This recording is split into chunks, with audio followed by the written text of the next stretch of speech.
Hey everyone, this is Kevin from the chesswebsite.com, and today we are in Game 3 of our coverage of the 2017 U.S. Chess Championships, and we have a good one today because it's the Battle of the Titans.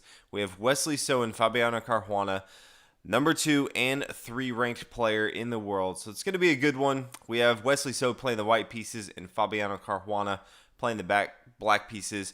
Wesley won his first game and then tied in round 2. He is tied for the lead with 1.5 points coming into this round. Fabiano Caruana has tied his first 2 rounds, so he's going to be looking to at least tie this one, but miraculously can always look for a win. That would be pretty impressive as well. We'll start out with pawn e4, pawn e5, knight f3, knight c6, bishop to b5, getting into the Rai Lopez, and then knight to f6. So this is the Berlin defense. We've seen more and more Berlin defense over the past couple years at high level play. Even if you just look as recent as the World Championships between Magnus Carlsen and Sergei Karyakin, we saw the Berlin defense 4 or 5 times in their 12-game match. He played this a ton when he played Vichy Anand. Just something we're seeing more and more common. White usually has 2 options here. They could play with the pawn to d3, or most common, which is what does, is castle on the king side. And then after knight takes on e4, pretty much pawn to d4 is the main move. Most of the time, black is not going down the line of the pawn taking on d4, and then rook over here to e1, pinning down the knight. The knight can't really move right now, so you may see pawn down to d5, trying to protect that. Queen up here takes on d4. It gets into some tricky situations that many times black just doesn't want to have to deal with. So knowing this is going to be difficult to hold on to that material, the most common move from here is knight to d6. Now, white has a few options from here. They decided to go down the lines of the queen swap variation. So bishop takes on c6. Black can actually recapture with his b pawn or his d pawn. Decided to go with the pawn takes on c6 from the d pawn. And then after this pawn exchange, then the queens come off the board. And so, all in all, this is probably the most drawish line in the Berlin defense. Berlin defense typically not known as the most aggressive opening, usually more of reserved, drawish. Over the years, we've seen a little bit of ambition come up from some of the lines, but this one I would say is more of the drawish lines. And it almost seems like when you play this, number 2 versus number 3 in the world, you're kind of looking at each other saying, well, let's not get too carried away. There's a lot of other guys here that we can win against. There's no reason for one of us to lose right now. That's at least how I'm imagining this happening as they're sitting across the board from each other. In this position, white has a little bit better pawn structure, but black does have compensation in that his he has the double bishop pair. His king can't castle, but that doesn't matter too much when your opponent's queen comes off the board. So all in all, I'd say both sides are pretty equal in this position.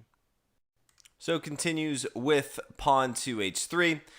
King here to e8, knight c3. Both sides continue to develop a little bit more. Pawn to h5, so starting to push a little bit on the king side of the board. Black does have the pawn advantage on the queen side, so he's going to look to make sure he dominates on the queen side and just somewhat hold fort over here on the king side. He can't really push too much, but he does want to make sure that he doesn't get overrun by his opponent on the king side. That's really the only weakness that he has right here. It's going to be difficult to really control the center of the board. There's not just tons of pawns here, so both sides can easily just throw all their pieces in the middle of the board. I don't see either side really dominating that piece of the game here. But bishop to g5, getting the dark square bishop involved into the game, opening up the door for his rook here from a1 to come over here d1, control this open file. Later on, he can bring his rook over here to e1 as well, start to push up his e-pawn. A bishop to e6, opening up the door for his own rook to get involved into the action. Rook here to d1, as we talked about. Bishop e7, offering up a trade if he wants to. Not the worst move to go ahead and just exchange right now so your opponent doesn't have double bishop pair. But so decides, I'll go ahead and hold on to my bishop right now. I don't want to concede the draw, if you will. So wants to hold on to some of his material. Pawn here to b3, just protecting this bishop on e6 is attacking the pawn here on a2. So wants to make sure he does have a solid pawn chain on the queen side. Pawn down here to h4. This does, in some ways, kind of lock down black over here on the king side. His knight does need to stay here since the bishop and the knight are attacking the pawn. Also, the rook here on h8 for a while is going to need to hang out and protect this. Not terrible. It does block off some of the moves that, white can really make, trying to get outside of this king structure right here. But all in all, black does need to play a little bit more defensive over here on the king side, as we talked about. Rook to e1, just centralizing that rook. Pawn over here to a5. This is the one thing that black needs to do. He's solidified the defense on the king side and now starts to look over here on the queen side of the board. Rook to d3, preparing for rook to d1, trying to attack this d file. And then just rook over here to d8 says, well, let's just go ahead and put a stop to this. Don't do anything too crazy. We do see an exchange off the board and the knight to e2. And this is interesting. I think rook to d1 is just a lot more straightforward. I'm not exactly sure why he wouldn't do this. You always want to control these long files. Rook here to d1, king c8. We could see the bishop exchange on board. Knight back here to e7. We don't know the exact moves that they would do, but knight to g5, attacking the bishop and the pawn. We could see an exchange if we wanted to, or just pawn up here to f4, solidifying. I think this is a pretty good position for white, but you never know. There's a lot of these positions that they have computers running tons of analysis, and they may see something, 5 times out of 100 in an end game. They really like one position. They think they have an advantage, and it all stems from this move, knight to e2. You're not really sure how their teams are preparing for this. But knight to e2 and bishop to d5, just centralizing. We do see the exchange on e7 eventually, so Wesley decides now's a good time to go ahead and get rid of that double bishop pair for Fabiano Caruana. After the king's exchange, knight up here to d4, and then we see the knight's exchange here on d4. So we do have a, rook and one minor piece in game. Bishops usually do well if there's pawn chains on both sides of the board. Knights usually do better if there's just one pawn chain, because it can just control the entire thing right here. But both sides, fairly even on the board. White's really going to be looking to get all of his pawns and all of his pieces really on dark squares so that this light square bishop has less of an effect on the game. And black is going to really be looking to kind of break through with his rook. Right now it's playing defensive, but it doesn't have to anymore. There's not any more pressure, so he can play rook down here to h5, start to attack the pawn. He can play rook over here to a8, and really start to attack the queen, as we talked about, since he does have the pawn advantage. That's what both sides are going to be looking at in this position. Fabiano now plays bishop to e6, and then pawn up to c4. And this is somewhat of an interesting move. I think I prefer the pawn up here to f4, and just really start to attack on the king side of the board. Not worry so much about the queen side, because after pawn to c4, it's kind of undermined just by pawn to a4. So, small choices here and there, my preference, but decides to go ahead and play pawn to c4, pawn a4, and then pawn up here to c5. So getting it out of the way of this bishop.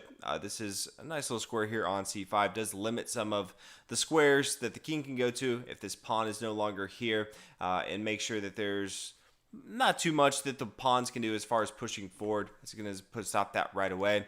We do see an exchange on here. This knight's kind of tied down, protecting this pawn from the bishop. So later on, he will want to make sure he plays pawn to b4. Pawn to g6 from black. This is another one of those where, if we kind of study this game and figure out what options does he have right here.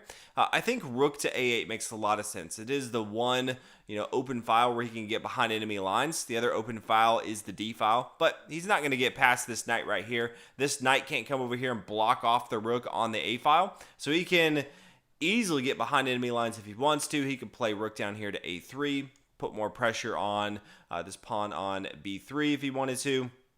He could even come down to the second rank. Always good to have your rooks down on your second rank if you're black. So I think this is probably the more aggressive play from Fabiano Caruana, but plays a little bit safer in my opinion with pawn to g6. Rook up to e4, now attacking this pawn on h4. Bishop to d5, attacking the rook. Rook over here to g4. Rook down here to h5. So taking a different approach here. Instead of worrying about being too aggressive over here, just wants to make sure he's solid over here on the king side of the board. Pawn to f4, just solidifying the pawn chain, pushing forward a little bit more on the king side. Rook back here, h8. Pawn to f5 seems pretty risky to start blowing up the pawn structure, because I think it is a very solid pawn structure. But after the pawn takes, a rook over here to f4, king d7, and then after the rook takes, a rook to g8. And this rook here on g8 and the bishop are both attacking this pawn on g2. So is forced to bring his rook back here to f2. And all of a sudden, Fabiano has a pretty strong attack. This rook is just looking down at this king that doesn't have too much protection. This king is more centralized. Towards the end game, you want to have your king more centralized, not at the back rank right here, not involved into the action, which is the position that Wesley sows in. So all in all, I think Black's probably come out of this feeling pretty good about the end game. Fabiano, rook to g5, attacking the pawn, and then king to h2. We see the rook take here on e5, knowing there's no way to hold on to that material. It is going to fall. And so now we see rook up here to f4, rook to g5, and then we see an attempt to trade off, and we do see an exchange, and then pawn takes here on g4. King here to e7. So now it's going to be about centralizing both of the kings. Pawn up here to g3. And the next move I think is pretty interesting if Fabiano would have tried it. He played king to f6. And, you know, it's not what the game is about right now is not these pawns over here. He's going to be able to stop them if he wants to. It's all about making sure that his opponent's king can't get into the action. And so making it as hard as possible to do that, make the longest path for this king, I think is the way to go. Which means I think pawn to h3 is pretty interesting, because now if the king takes, he's either going to have to come back around this way and waste a couple moves, or he's going to have to come around this way and waste a couple moves, and then Black can just kind of dominate the center of the board or start to attack on the queen side. He does have those options. But since we see king to f6, then all of a sudden pawn to h4, it's a little bit easier for this king to get involved into the action. White does have the benefit in this position also of being able to push a little bit easier with two passed pawns, or one passed pawn and a protection here on the g file. So not quite sure I like the king here to f6, but we'll continue with king to e5, centralizing, knight to f5, bishop takes here on b3, h5, and then king here to f6. And this is where I think Black had the biggest opportunity in the game. Instead of king to f6, Black has to worry about the pawn pushing forward up here to h7. He knows he's not going to be able to stop it on h8 because he doesn't have a dark square bishop, but h7 is kind of the critical square on the board right now. I really like pawn to f6, getting ready for bishop to g8, protecting the square here on h7. We know that this pawn's not going to be doing too much. If the pawn ever moves up here, it's just going to be taken right away from this pawn. Doesn't matter if it's recaptured. He's not worried about this pawn right here. And so, you know, how does white continue right here? Maybe king to g3, get involved into the action. Bishop up here to g8, as we talked about. Knight to e7, attacking that bishop. Bishop h7. We could see some moves after the knight comes back. You know, this is a really good position for Black, and there's not a lot of great ways for white to continue. He's not going to be able to hold on to these pawns. And then over on the king side of the board, I think he's going to, or on the queen side of the board, he's going to have a really strong attack. But in the game, you can see how much different it is when he plays king to f6, because king to g3, and he just doesn't have as strong of attack. The king is now forced to come over here and play defensive, where I think the bishop would have already allowed him to do that, and he would have had a pawn pushed a little bit further up the board. Pawn to h6, king back here, g6 playing defense, pawn at g5, white just pushing more pawns up the board. A bishop to c2, attacking the knight, knight to d4. Bishop back here, b1, king f4, centralizing a little bit more. And now we see pawn comes up here to f6. We see an exchange on board, and then bishop on b1 is honing down, protecting the square here on h7. But there's just not much that Black has going on in this position right here.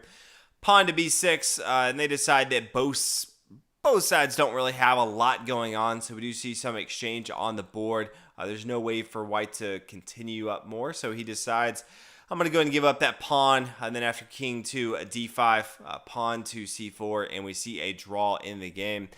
So all in all, two titans of the game battling it out. We do get a draw. I think they played a drawish opening. Both sides didn't take too many risks. I think if anyone was going to win this thing, it was Fabiano at the end of it. I think he had some chances to maybe have a little bit better end game, but both sides played it safe. At the end of the day, they did have a draw, played extremely well. No real mistakes on board, small little tweaks that I think they could have improved on. I think they'll be extremely happy. I think this was in both of their preparations. And anytime you play a top 3 player in the world and you can come away with that with a draw, knowing that you have so many other players that you can dominate, I think that's a moral victory for both of them. So hopefully you guys enjoyed round 3. We'll have another great game coming up in round 4. But thanks for watching. I'll see you guys in the next video.